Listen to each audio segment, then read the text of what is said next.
Yan, pag ganyan na, pwede na to. Hindi siya tumalsik, kaya agandahan ng mayroong crispy fry o arena. Yan o. Yun, isang napagandang araw sa inyo mga mano. Yung episode natin ngayon, magluluto tayong crispy patay slice with sinigang na pata at paa ng manok. Ayan, meron tayong patay slice. Pinalambo na natin yan. Tapos yung sinigang, matik na, luto na yun. Yan, nagpainit na tayo ng mantika. Ngayon gagamit lang tayong crispy fry para hindi tumalsik. Tsaka magkaroon na rin ng lasa. Yan, halu-haluin lang natin ito hanggang matunaw. Yan, pag nagpiprito kayo, pwedeng nyo gawin ito. Lalo na kung tumatalsik. Kahit sa isda, pwede ito. Yan, pag tunaw ng ganyan, siyempre, ilagay na natin yung patay slice natin. Yan, pinalambok ko na to para hindi tayo magtagat. Yan. Tatalsik man yan, konti lang. Hindi siya ganong matalsik talaga pag walang crispy fry o harina.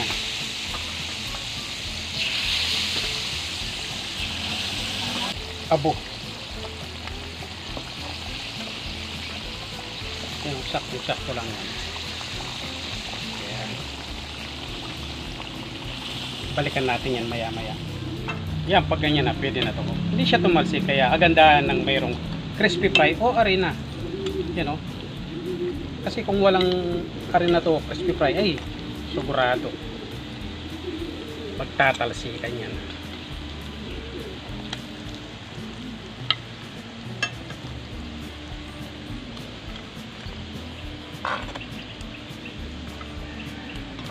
Pwede na to. Alam nyo na yung kasunod niya. Yan, ready na ang ating crispy pata, sinigang na pata at pata ng manok. Siyempre, bago natin simulan yan, magdadasal muna tayo.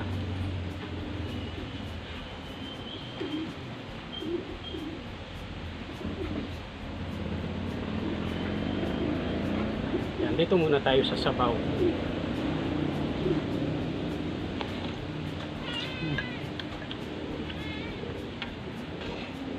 Siyempre, pata. Sausaw natin. Yan o, kain po tayo.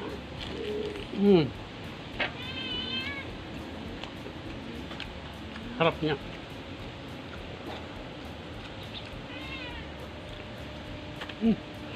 Lambot.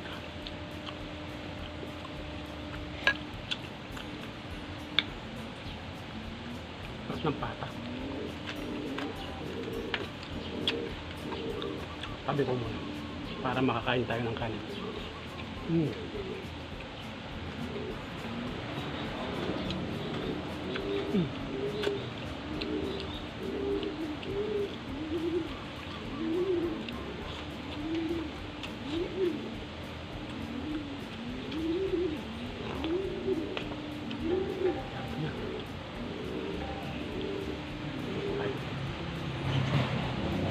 Kain po tayo.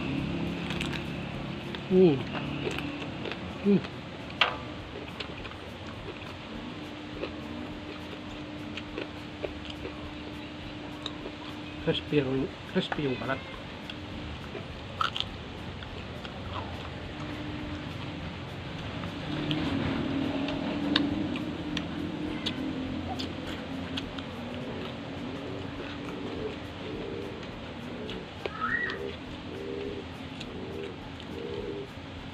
Dito tayo sa patay, nanginginig yun ito.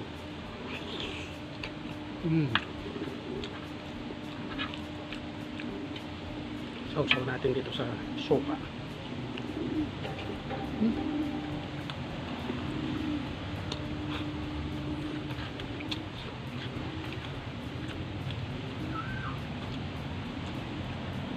Sarap.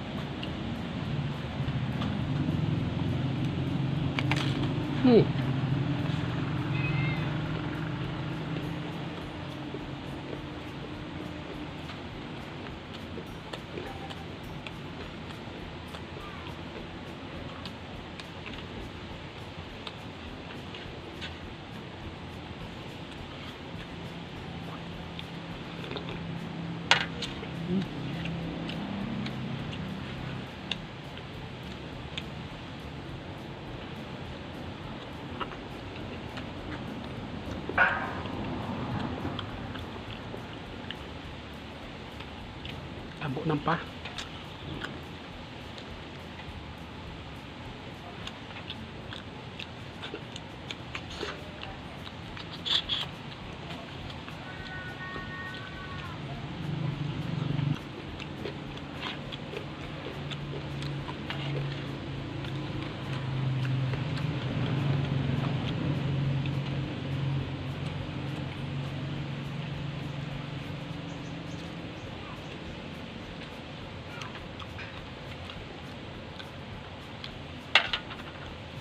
Kangkong.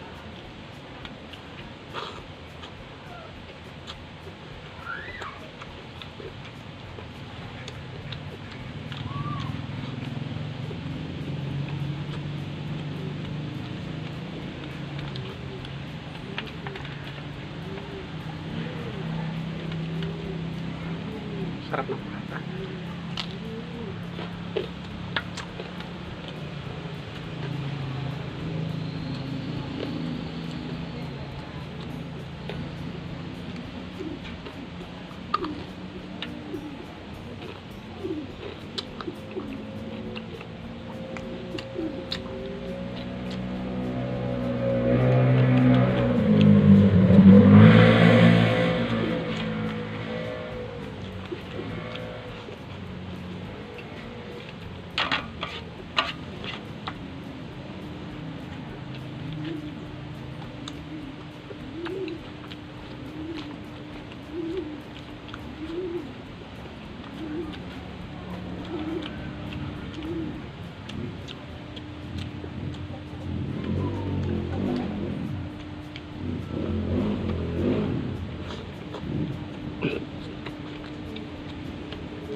Uy, salamat po. O yan, siguro nga dito na mo yung episode natin. Salamat sa panonood. God bless.